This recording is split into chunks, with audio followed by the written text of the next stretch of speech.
Students PSY 631 psychological testing and measurement lesson number 39 हम start करने लगे हैं। Measuring personal characteristic for job placement. ठीक है, अच्छा मेजर करना पर्सनल कैरेक्टरिस्टिक के एक इंसान है। ठीक है, अगर अभी ये चीज सोचेंगे, एक पर्सन है, वो कोई जॉब नहीं करता, ठीक है, घर में रहता है। ठीक है, अगर उसको कोई जॉब करनी पड़ जाए, ठीक है, अगर जॉब करने की उसको जरूरत हो, तो वो किस तरह डिसाइड करेगा कि उसको किस किस्म की जॉब करनी चाहिए और किस किस्म का प्लेसमेंट होना चाहिए, इन्वायरमेंट या क्या जॉब उसको करनी चाहिए, वो चीज कैसे मेजर करनी है वो उसके लिए। ठीक है, ये बाय थ्रू खुद भी इंसान कर सकता है। ठीक है, अगर खुद समझ नहीं आ रही, वो किसी साइकोलॉजिस्ट की हेल्प ले सकता है, अगर ना उसकी हेल्प ले सकता है, कोई फैमिली मेंबर, कोई एजुकेटेड पर्सन है, किसी की भी हेल्प ले सकता है। ठीक है, ये डिसाइड करने के लिए कि मैं किस किस्म की जॉब करूं या मुझे किस किस्म का प्लेसमेंट चाहिए, मैं किस किस्म का हूं, और ये सब कुछ मेजर करने के लिए पहले ये मेजर करना पड़ता है कि इंसान किस किस्म का है। ठीक है, उसकी कैरेक्टरिस्टिक क्या है, उसकी पर्सनैलिटी क्या है, जो हम पीछे रीड कर चुके हैं। अच्छा, 39 लेक्चर तो हम स्टार्ट कर रहे हैं, मगर 38 लेक्चर तक 1 to 38 लेक्चर जिन बच्चों ने पढ़े ना, वो इस काबिल है कि उसके चैप्टर ना भी पढ़े ना तो उसको पता होगा कि ये इसमें क्या होने वाला है और क्या पढ़ने वाले हैं हम। ठीक है, उनके लिए बहुत ही आसान है, पूरी आगे 39 से लेकर 45 लेक्चर्स तक। अच्छा, उनको ये चीज समझ में आ गई होगी बच्चों को कि भाई किस तरह हमें पर्सनैलिटी मेजर करनी है।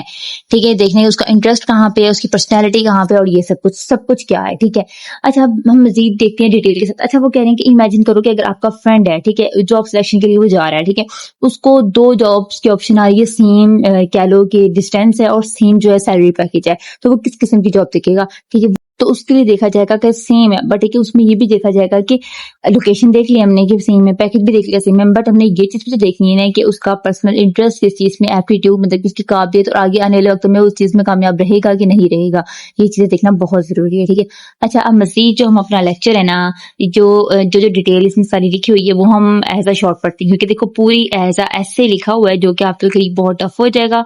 ठीक है, इसको हम एज अ शॉर्ट पढ़ने के लिए शॉर्ट उसमें जस्ट 1 वर्ड आंसर्स में इजी वे में याद करने के लिए हम शॉर्ट नोट्स की तरफ चलते हैं, ताकि वहां से इजी वे में आप याद भी कर सकें। वहां से मैं शॉर्ट नोट्स बनाने का मेरा मकसद ये है कि आप लोग वहां से जल्दी से जल्दी साथ से जैसे जैसे मैं समझाती जाऊं वैसे वैसे आप साथ साथ उसकी याद करते जाओ, आप लोग को दोबारा नोट्स पढ़ने की जरूरत ना पड़े। ठीक है, और उम्मीद है कि अब तक आप लोग को पिछले सारे नोट्स में से याद हो चुका होगा। जिन बच्चों को याद हो चुका है ना मेरे नोट्स में से, कि जैसे कि मैं समझाती हूँ और समझाते साथ साथ उनको ये चीज याद भी हो जाती है, माइंड में बैठ जाती है, तो मुझे कमेंट में लास्ट में बताएंगे मेरे से इनको याद होता है कि नहीं। ठीक है, आज चलते हैं अपने शॉर्ट नोट्स की तरफ।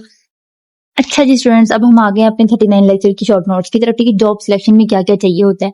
पहली चीज तो है, आप ये चार्ट्स अपने माइंड में रख लें, वो आपसे क्वेश्चन कर सकते हैं। पहली बात ऐसा कोई क्वेश्चन आएगा नहीं, बट अगर आएगा तो आप अपने पॉइंट्स में लिख सकती हैं। बस आपने ये 4 नाम याद रखने हैं। ठीक है, बुक में बहुत लेंथी डेफिनेशंस लिखी हुई थी, आपने डेफिनेशंस ना याद करना। अच्छा, आपने ये चीज याद करनी है कि ना जॉब सिलेक्शन के लिए क्या क्या चीजें चाहिए हम देखते हैं, वो है पर्सनल इंटरेस्ट एंड एप्टीट्यूड। इनकी डेफिनेशन आप अपने वर्ड्स में लिखें। पर्सनल इंटरेस्ट वो कि इंसान का किस चीज में इंटरेस्ट है। ठीक है, वो क्या चाहता है, उसको किस चीज में इंटरेस्ट है, उसको आर्ट में, उसको सॉन्ग्स में, उसको सिंगिंग में, उसको क्रिएटिविटी में, उसको स्टडी में, टीचिंग में, किस किस्म में। ठीक है, एप्टीट्यूड के वो आगे भी काम बाकायदगी के साथ कर सकता है कि नहीं कर सकता। ठीक है, आगे स्किल्स की उसकी अब तक की क्या स्किल्स हैं। ठीक है, किस चीज में वो अच्छा रहा है, एबिलिटी, उसकी काबिलियत वगैरह। वर्क प्लेस एंड सेटिंग भी देखना बहुत जरूरी है कि जहां वो काम कर रहा है वो उसके मुताबिक है कि नहीं। अब वो हम डिटेल में आगे बढ़ेंगे कि वो किस तरह उसके काबिल है कि नहीं है। अच्छा, पहले मैं आपको छोटी सी चीज बताती हूँ कि ना, अच्छा बचपन भी ना बड़ा मैटर करता है। कि एक बच्चा है ना, वो बचपन से कह लो कि ना गुड फैमिली में रहा है। गुड फैमिली कह लो कि वो फैमिली होती है, कह लो कि ना जो ठंडे मिजाज की होती है, काम डाउन, मतलब कि उनका इंटरेस्ट क्रिएटिविटी, टेक्नोलॉजीज, इन सब चीजों में। ठीक है, और वार्म फैमिली वो होती है, कह लो कि जो ना हंसी मजाक, ज्यादा बातचीत करना, मिलना जुलना, इवेंट्स वगैरह, ये सब कुछ। ठीक है, तो वो इस बच्चा जिस तरह के माहौल में पला बड़ा होता है ना, वो उस तरह का ही आगे से इन्वायरमेंट जो है ना एक्सेप्ट करता है। अब एक इंसान है जो वार्म फैमिली में पैदा हुआ है, ठीक है, वहां पे वो रहता है, हंसी मजाक, उठना बैठना, ये सब कुछ, खुश इखलाकी और शोर शराबा, हा हा ही हु, बहुत शोर शराबा, ऊंची आवाज में बात करते हैं। अब वो ऐसी वर्क प्लेस पे जाएगा जहाँ पे सन्नाटा होगा, खामोशी होगी, बस अपने काम से काम, जैसे कि कोई साइंस की लैब है, कोई टेक्नोलॉजी की कोई लैब है, पे खामोशी, अपने काम से काम रखना है और किसी से बात नहीं करनी, वो एडजस्ट नहीं हो पाएगा। ये चीज होती है। ठीक है, वर्क प्लेस इसलिए इंपॉर्टेंट और जरूरी होता है। उम्मीद है अच्छे से समझ में आ गई होगी ये चीज। और यही एग्जाम्पल हम इसको ऑपोजिट ले लेंगे। खुद फैमिली में पैदा होने वाला इंसान अगर किसी ऐसी जो वर्क प्लेस पे जाएगा यहाँ पे बहुत शोर शराबा, जैसे कि टीचिंग हो गई और क्या लोग के कोई और गवर्नमेंट सेक्टर हो गया, जैसे कि कुछ सर्विस वगैरह देने के लिए कोई होगी, ऐसा कोई वेलफेयर वगैरह हो गई, तो वहां पर अगर वो जाएगा ना तो वो वहां पर एडजस्ट नहीं कर पाएगा। क्यों? क्योंकि वहां पे बहुत शोर शराबा, उसका पहले दिन ही सर दुखना शुरू हो जाएगा, वो एडजस्ट नहीं हो पाएगा। अगर उसको बहुत हद तक जरूरत होगी तो वो अपने आप को एडजस्ट करने की कोशिश करेगा, तो फिर क्या पता वो कामयाब हो जाए, वैसे वो एडजस्ट नहीं हो पाएगा। ठीक है, उम्मीद है ये छोटी सी चीज आपको समझ में आ गई होगी। वर्क प्लेस बहुत जरूरी होती है। आगे सेटिंग भी सेम यही सिनेरियो है। ठीक है, आगे बॉस एंड कॉलीग्स। ठीक है, ये भी वही चीज है कि बॉस एंड कोलीग्स देखना बहुत जरूरी होते हैं कि भाई वो किस तरह के हैं। अक्सर लोगों ने देखा होता है, बास लोगों ने जॉब अपनी इसलिए रिजाइन कर देते हैं, उनका बॉस बहुत बोलता है, बहुत गुस्सा करता है, बहुत हाइपर होता है। कुछ लोगों की तबीयत ऐसी होती है कि वो अपने ऊपर ऊंची आवाज बर्दाश्त नहीं कर सकते, वो कहते हैं कि मैं रुका रह लूंगा मगर मुझे कोई ऊंची आवाज में बात ना करे।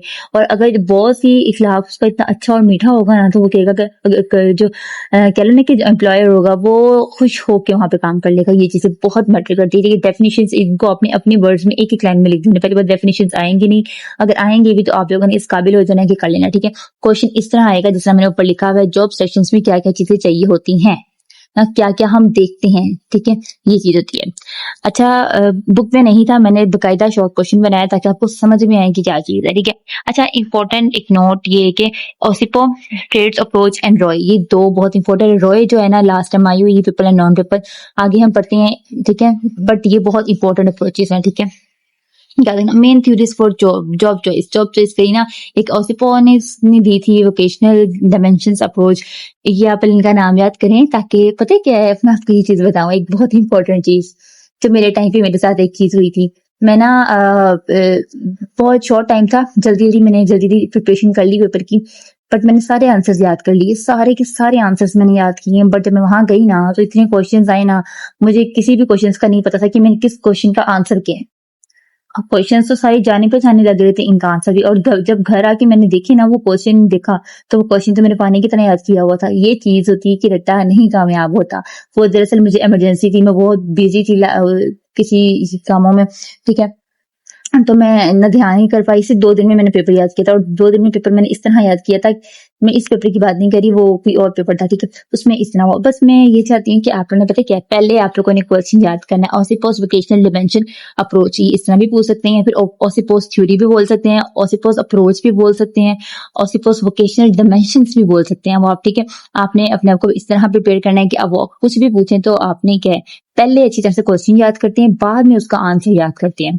ठीक है, क्वेश्चन याद होगा तो आपको पता होगा कि इसका आंसर क्या है। ठीक है, फिर क्वेश्चन याद कर लिया, करने के बाद उम्मीद है अच्छे से याद हो गया होगा ये क्वेश्चन। ठीक है, इसको हम मजीद ट्रेड फैक्टर अप्रोच भी कहते हैं, और वोकेशनल डिमेंशन अप्रोच को हम ट्रेड फैक्टर अप्रोच भी कहते हैं। ठीक है, वो ये भी कह सकते हैं बाय सैमुअल ओसिपो, इसका पूरा नाम सैमुअल ओसिपो है। आपने कंफ्यूज नहीं होना कि ओसिपोस पढ़ा था सैमुअल एसिपोस, इसलिए मैंने नाम भी पूरा लिखा है ओसिपोल सैमुअल एसिपोस। ठीक है, ये अच्छा इन्होंने आइडिया क्या दिया था, इन्होंने कहा था कि मैच करो पर्सन की जो जॉब है ना उसकी ट्रेड्स के साथ, उसकी आदतों के साथ, कि वो किस तरह का। जैसे मैंने आपको भी ऊपर समझाया कि एक इंसान जिस तरह है उस तरह की वो जॉब सूट करेगा। ठीक है, डिटेल में मैंने ऊपर ही आपको समझा दिया ताकि आपको छोटी छोटी बात नीचे समझ में आए। ठीक है, अब जो है ना इन्होंने आइडिया ये दिया था कि उसकी आदत के साथ, उसकी नेचर के साथ जो है ना मेजर किया जाए।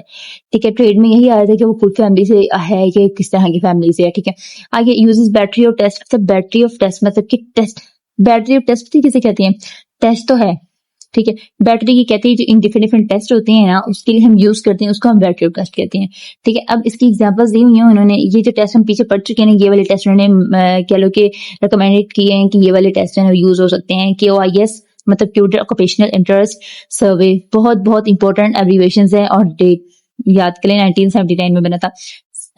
SCIA strong Campbell interest inventory 1974। SMUSC हॉर मेजर ऑफ म्यूजिकल टैलेंट, ये म्यूजिकल टैलेंट्स के लिए था। ठीक है, अच्छा PPT प्योडियर पैडबोर्ड टेस्ट 1984। आगे है कि ना गुड। अच्छा गुड यही होगा कि डिटेल्स और इन्फो अपने ट्रेड्स के बारे में दी जाए। ठीक है, बुरा ये होगा कि डजंट कंसीडर वर्क इन्वायरमेंट, के वर्क उस इन्वायरमेंट को कंसीडर नहीं किया जाएगा, क्योंकि इन्वायरमेंट बहुत मैटर करता है, इन्वायरमेंट बहुत जरूरी चीज है, मैंने आपको बताया ये सारा डिटेल में ऊपर। अच्छा, अब हम रॉय की थ्योरी पढ़ते हैं। रॉय, अच्छा, इसके जो नाम है ना, मैंने दोनों नाम लिखे हैं ताकि आपको अच्छे से याद रहें कि ये क्या है। रॉयस कैरियर चॉइस थ्योरी, इसको हम कैलिफोर्निया ऑक्यूपेशनल प्रेफरेंस सर्वे भी कहते हैं। आप पहले इन दोनों के नाम याद करें अच्छे तरीके से, ठीक है। फिर उसके बाद आपने ये याद रखना है कि किसने बनाया था। इसका पूरा नाम था एनी रॉय, ठीक है। मैं चाहती तो बस आपको जो जितना जितना बुक में पैराग्राफ लिखा है वो करवा देती, मगर मैंने आपको बकायदा इंपॉर्टेंट चीजें यहाँ लिख कर दी हैं कि आपको बस जितनी जितनी चीजें आपने याद करनी है वही यही याद करनी है, किसने क्या चीज बनाया था। आगे मेन आइडिया दिया था इन्होंने कि people versus non people orientation. मैंने आपको ऊपर समझाई कोड फैमिली एंड वो। अच्छा, पीपल वाली फैमिली वो होती है जो लोगों के साथ खुश रहती है। अब जैसे कि अगर एग्जाम्पल आप हैं, ठीक है, आपकी आदत है कि आपकी फैमिली इस किस्म की कि वार्म फैमिली, हंसी मजाक, उठना बैठना, इवेंट्स में जाना, भाई खुश रहना, दावतों में खुश रहना, लोगों के साथ खुश रहना, हंसी मजाक करना, ज्यादा देर बातें करना, गप्पे मारना, ये सब कुछ, ठीक है। ये है पीपल फैमिली, लोगों में खुश रहना। अगर आपको ऐसी जॉब दे दी जाए ना कि टीचिंग, तो आप खुश होकर करेंगे। क्यों? क्योंकि आपको बोलने चालने का एक्सपीरियंस है और बोलने में भी आप खुश रहेंगे क्योंकि आपकी आदत है, बचपन से आप बोलते रहे हैं। आप फिर जब अगर एज अ टीचिंग आप काम करेंगे ना, तो भाई कह लो कि आपने अच्छे से अच्छे सर्विंग करनी है। इसके अलावा अगर आपको कोई साइकोलॉजिस्ट की जॉब दे दी जाए तब भी आप अच्छे से, क्योंकि काउंसलिंग आप अच्छी कर सकेंगे, ठीक है। उसके अलावा कह लें कि आपको कोई और जॉब दे दी जाए, कोई भी कि हेल्थ केयर की दे दी जाए, एज अ डॉक्टर दे दी जाए, या फिर कोई भी प्रेडिक्टर दे दी जाए, तो आप अच्छी जॉब करेंगे, ठीक है। क्योंकि आपको बोलने का, अगले को कंसोल करने का बहुत अच्छा आइडिया और बहुत अच्छी कह लो की ट्रेनिंग है आपकी ऑलरेडी। अब बात करते हैं नॉन पीपल। नॉन पीपल वो जिनकी फैमिली बिल्कुल गुड फैमिली है, जो लोगों से ना बोलना चालना, बस अपने आप में खुश रहना। ये नहीं कि उनको लोगों से मिलकर बुरा लगता है, इस तरह के लोग, वो इस तरह के नहीं, उनकी नेचर ही नहीं है कि लोगों से ज्यादा बोलना। अक्सर आप लोग की फैमिली में कोई ऐसा ऐसा इंसान होगा या कोई जरूर कह लो ना कि 3 बहन भाइयों में से एक बहन भाई ऐसा होता है जो किसी से ज्यादा बोलता है ना हंसता है, बस अपने आप मिलता है तो अच्छे से मिलता है, वरना मिलता ही नहीं है। मेहमान आते हैं तो उठ के साइड पे, ठीक है, वो वार्म गुड होते हैं, ठीक है।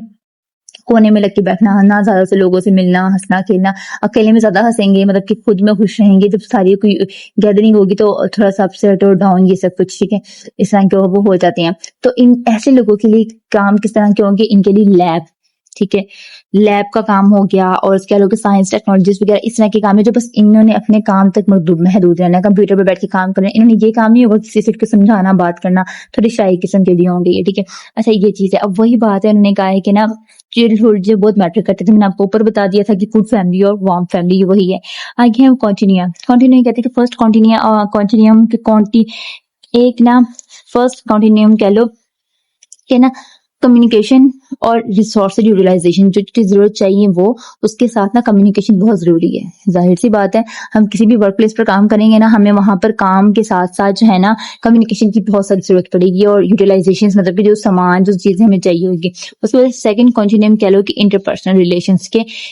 इंट्रापर्सनल होता है खुद में रहना, इंटरपर्सनल होता है लोगों से मिलजुल। इसका मतलब है रिलेशनशिप बनाना, लोगों से मिलना, और नेचुरल फिनोमिना वगैरह, ये सब जो नेचुरल फिनोमिना कुदरती चीजें जो चीजें। एग्जाम्पल उन्होंने दी है पीपल ओरिएंटेटेड, जो पीपल ओरिएंटेटेड होते हैं ना। अच्छा, people versus non people orientation, इसका पूरा नाम क्या है? People orientation versus non people orientation. इसको कह लो पीपल ओरिएंटेशन। मैंने आपको बताया जो अपने लोगों में आर्ट में खुश रहते हैं, जो लोग ज्यादा वार्म फैमिली में से होते हैं ना, जो सबसे मिलने जुलने वाले, उनको आर्ट में दिलचस्पी होती है, टीचिंग में, सर्विसेज में। और जो नॉन पीपल ओरिएंटेशन होते हैं ना, वो कह लो लैब वर्क, साइंस टेक्नोलॉजी में रहते हैं। ये क्वेश्चन आ सकता है people orientation versus non people orientation. आपने अपनी एग्जांपल्स भी याद रखनी है और वो भी चीज सीखनी है, ठीक है। अच्छा, इसके बाद हम देखते हैं की पॉइंट।